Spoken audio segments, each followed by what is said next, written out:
We're going to do a calf raise today. We're going to do a calf raise in a really specific way to get you more connected to how you're moving your feet. It's really easy to have a toe up or to be leaning off to the side of the feet, and we honestly don't even know it. But really, the way our feet connect to the ground is the foundation for the rest of our body, so it's extremely important. I teach this move to my patients all the time. It's huge. So this isn't about balance. So you're going to have one hand on the wall, because what this really is about getting your feet to work better and to be more aware of where your weight is on your feet. And that's really hard to do when you're trying to hold yourself up in space. Now, you don't have to do this every time, but if you take any sort of quarter, penny, whatever, and put it underneath the big toe, the base of the big toe, down there, it can be a really helpful kinesthetic cue, because many of us are not keeping that big toe knuckle pressed down into the floor the entire time we're doing this, which is what we want. So the first couple times, either put a piece of paper or a quarter underneath so that you have some sort of sensation of feedback of, can I actually keep that big toe knuckle firmly planted on the ground? It might surprise you how much you wobble around. So you're going to put whatever you're using for your kinesthetic awareness down. And I'm doing this on a carpet for filming purposes, but in all honesty, doing it on a harder flat ground is going to be easier, because you're going to have less variables moving you around while you're trying to do this. The same way that balancing on your foot is easier when there's less cushion on the bottom of your shoes. When you're barefoot on a bare floor, it's going to make this easier. I'm going to roll my pants up so you can see my ankles a little bit better. And you're going to take the knuckle of that big toe, or the first metatarsal joint, and you're going to put that right on top of your quarter. And we're going to stand with both of our feet. So our feet are about hip width apart. They're pointing straight forward, meaning that the middle toe is pointing straight forward, and you're spreading your toes as far away from each other as they can go, so there's some space between your toes and the ground. Now, there might not be very much space right now, but that's the direction we're moving towards, okay? You're going to put a hand on the wall, because again, this isn't about balance.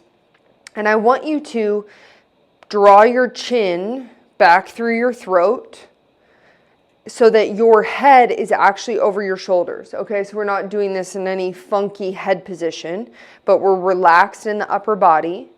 And then before we do anything, before we do every single one of our poses, it's about having good quality breathing. So making sure you're not breathing up into your chest, but that you're breathing down with your diaphragm. And it's expanding into the belly, the sides, the back, and even the pelvic floor, right? So once you have your breathing, your head posture, your toes are spread, with leaning as forward as little as you can. So you're going to have to lean forward a little bit to make this happen, but I want you to minimize how much you're leaning forward so that it's more work on your calves, and you're going to keep pressing down through the knuckle of that big toe on both feet and lift yourself all the way up, okay? And then you're going to very slowly lower yourself all the way down. Now, this looks pretty easy, what I'm doing, going about straight up and straight down.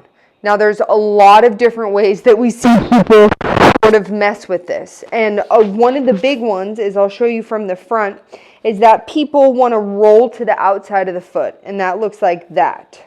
You see that? So instead of my ankles coming straight up, the ankles are coming out to the side, and I'm losing the weight through the knuckle of that big toe.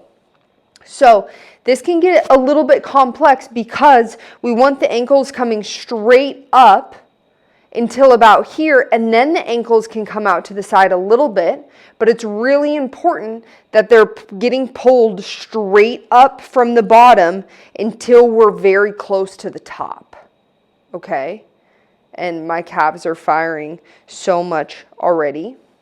Now, if you weren't doing it on both sides, for the next set, you might switch so that it's underneath the other toe, or you could have one underneath each of your toes. And you're going to do however many reps we program for this. It's really important that you're not just trying to rush through All of the medicinal property of these movements is in your ability to do it slow and with control. So again, we're not leaning forward a lot.